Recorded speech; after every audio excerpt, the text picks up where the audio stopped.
નવસારી જિલ્લાના ગણદેવી તાલુકાના અમલસાડ પંથકમાં છેલ્લા ઘણા સમયથી દીપડાના આતંકથી ગ્રામજનો ભયભીત જોવા મળી આવ્યા હતા. ત્યારે વન વિભાગની સતત મહેનત બાદ આજરોજ વહેલી સવારે એક કદાવર દીપડો પાંજરે પુરાયો છે, જેનાથી સ્થાનિક લોકોએ રાહતનો શ્વાસ લીધો હતો. તો અમલસાડ અને આસપાસના ગ્રામ્ય વિસ્તારોમાં છેલ્લા કેટલાક દિવસોથી દીપડો અવારનવાર દેખાતો હતો. ખેતરોમાં કામ કરતા મજૂરો અને ગ્રામજનોમાં આ મામલે ભય ફેલાયો હતો. તો આ અંગે ગણદેવી સામાજિક વનીકરણ વિભાગને જાણ કરવામાં આવી હતી. તો વન વિભાગે તાત્કાલિક કાર્યવાહી કરતા અમસાડના મધતણા પાસે આવેલા ભીખુભાઈ આહિરના ખેતરમાં મારણ સાથે પાંજરું ગોઠવ્યું હતું. ત્યારે આજે વહેલી સવારે શિકારની શોધમાં આવેલો અંદાજે 4 વર્ષનો કદાવર દીપડો આ પાંજરામાં કેદ થઈ જવા પામ્યો હતો. તો દીપડો પાંજરે પુરાવાની જાણ થતાં જ આસપાસના લોકોના ટોળે સ્થળે ઉમટી પડ્યા હતા.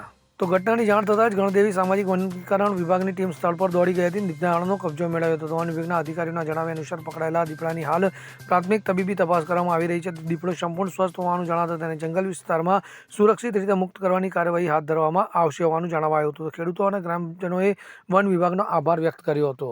Bureau report CN24 news. હવે જુઓ દેશ દુનિયાની તમામ ખબરો તમારી આંગળીના ટેરવે. ઉઠાવો મોબાઈલ અને ગૂગલ પ્લે સ્ટોર પરથી ડાઉનલોડ કરો અમારી CN24 ન્યૂઝ મોબાઈલ એપ.